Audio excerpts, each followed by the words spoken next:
Nah, itu adalah konsekuensi dari ketidakberaturan yang kita alami. Jadi ketidakberaturan sudut dalam dan ketidakberaturan torsi. Kesimpulannya sama, kita tidak bisa lagi menggunakan metode static equivalent untuk analisis beban gempa. Otomatis, minimal, kita harus menggunakan metode dynamic response spectrum. Nah, berikut ini adalah langkah-langkahnya untuk melakukan analisis beban metode response spectrum menggunakan software analisis struktur.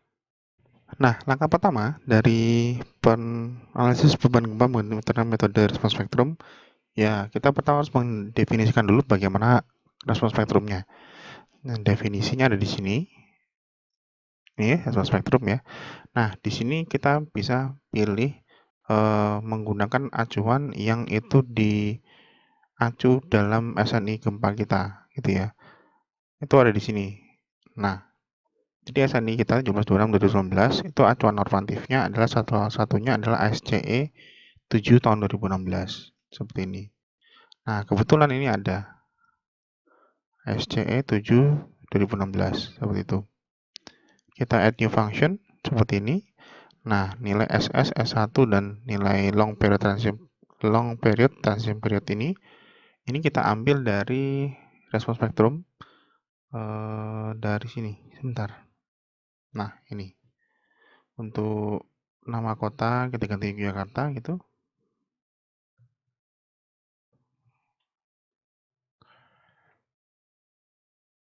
Nah, kemudian ini kita pilih ke tanah sedang sesuai dengan rencana kita SD. Maka nilai SS S1-nya ini SS-nya. Percepatan periode pendek taruh di sini. Kemudian periode 1 detik itu yang ini.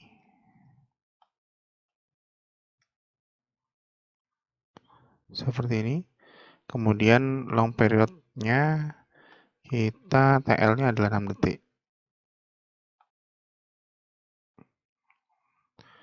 Kelas situsnya itu kita kelas situs D. Nah, di sini bisa diperhatikan nilai SDS-nya adalah 0,7802 bandingkan SDS-nya 0,78. Oke, berarti masuk ya. Kemungkinan adalah pembulatan ya 0,78 dan nilai SD1-nya adalah 0,61. Di sini SD1-nya adalah 0,606. Ya, kemungkinan sih masih masuk karena 606 kok dibulatkan jadi 0,61 gitu ya. Jadi menurut saya ini masih bisa digunakan gitu ya. Response spectrum Yogyakarta.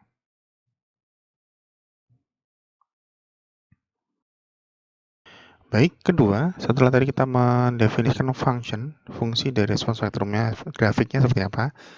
Yang kedua kita definisikan dulu load case-nya. Jadi sebagai bebannya dulu. Kita masukkan ke dalam load case, add new load case, kita ganti sebagai response spectrum seperti ini. Nah, untuk model kombinasinya kita pakai CQC dulu. Defaultnya dulu kita gunakan, sebagai kita gunakan default. Ini kita kasih nama nilai ERS, response spectrum. Ini ke arah X dulu, gitu ya. Untuk ke arah X berarti kita menggunakan nilai U1, karena kan di program ini U1 adalah X, U2 adalah Y, gitu ya. Fungsinya adalah Yogyakarta dan scale factor. Nah, apa itu scale factor? Scale factor ini itu adalah fungsi dari ini. Jadi, kalau pada metode static equivalent, nilai CS itu kan digunakan ada unsur I kali R-nya. Nah, scale factor itu adalah I dibagi R, gitu. Itu ada di dalam sini. Nah, ini loh. Jadi, response spectrum respon harus dibagi dengan R dibagi I, atau dikali I dibagi R, gitu. Kan kalimatnya dibagi ya. Kalau dikali kan berarti dikali I dibagi R, kan kembalikan. Nah, makanya kita hitung dulu.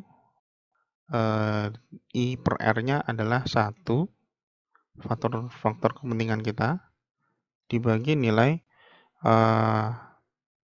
modifikasi respon. Ini masih dalam satuan gravitasi bumi, gitu ya. Nah, karena masih dalam satuan G, maka untuk input ke dalam program analisis struktur, kita kalikan dengan nilai G 9,81. Sama dengan ini dikali 9,81. Inilah nilainya. 1,226 ini yang kita masukkan ke dalam scale factor ini. Nah, seperti itu. Nah, kalau diperhatikan di sini ada eksentrisitas dari diafragma.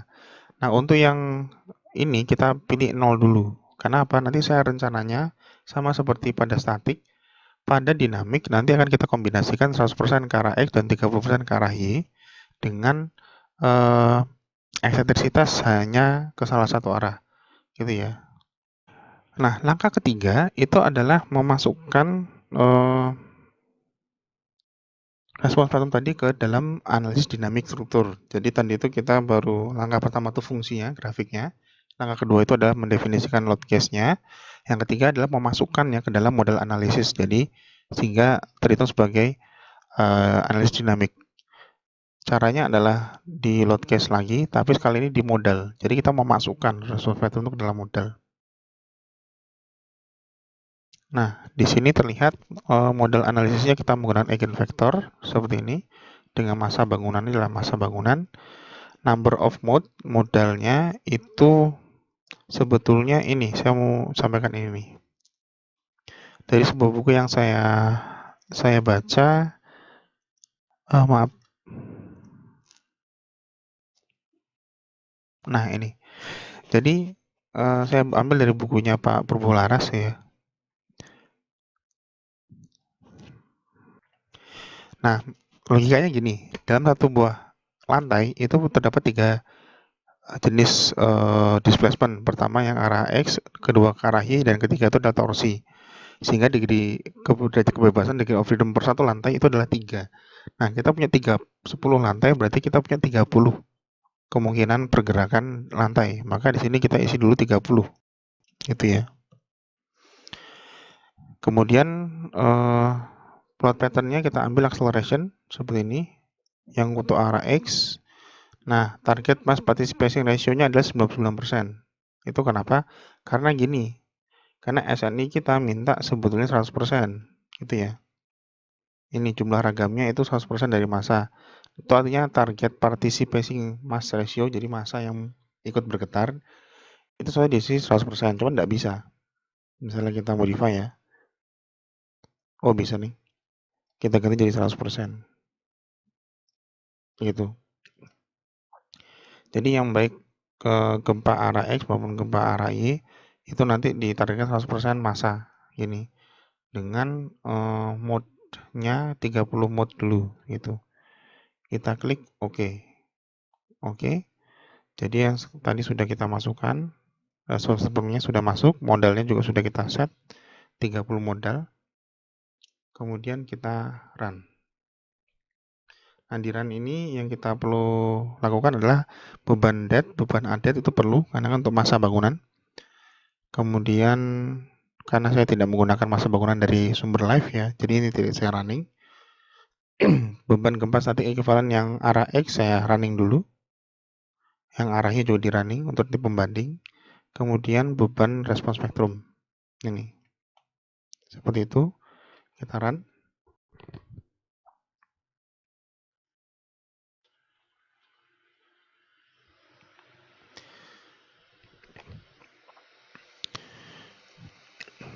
Nah, di sini yang jadi penting 100%. Kita harus memastikan apakah 100% massa struktur sudah berpartisipasi. Jadi apakah model analisisnya sudah mencapai menggerakkan seluruh massa di lantai kita. Caranya dengan show table, biasa show tables. Kemudian di structure output kita pilih model information, pilih model participating mass ratio. Hanya pilih yang baik arah X dulu misalkan ya. Yang arah X kita pilih dulu. Respons spektrum ke arah X. Nah, di sini terlihat di mode ke-30 partisipasi rasionya baru 98%. Nah, inilah dia. Jadi jadi suatu masalah sendiri. Ini sudah kita running 30 mode sekalipun itu belum mencapai 100% seperti permintaan SNI gitu ya. Nah, artinya modalnya kurang banyak. Jadi ragam gerakan getarnya masih kurang banyak. Kita ganti lagi di load case, di model analysis. Kalau tadi 30 kurang banyak, saya coba 60 2 kali lipat misalkan. Problemnya adalah makin banyak nilai mode-nya, itu makin akan lama runningnya. Seperti itu ya. Kita klik OK, kita run lagi. Gitu, saya run. Kita skip sampai ke hasilnya saja. Ya, sudah ada hasilnya. Kita show table lagi. Kita buka model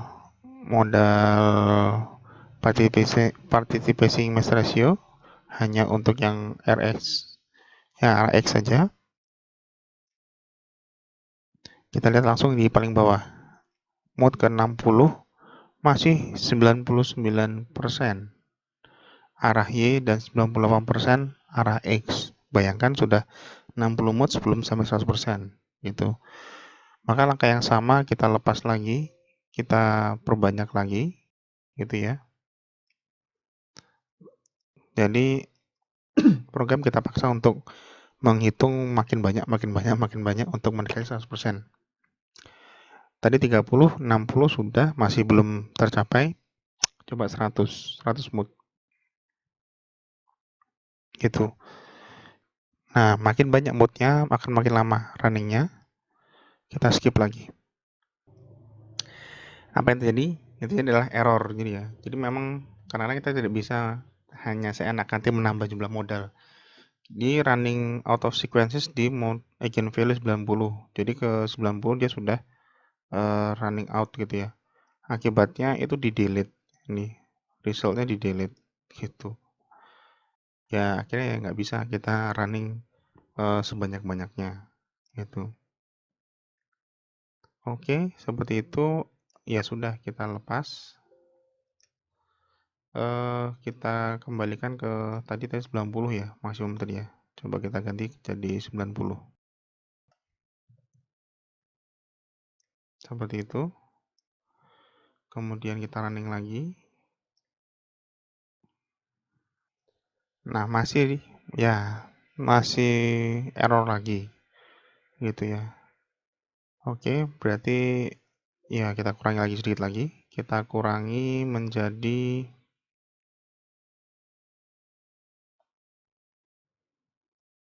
80.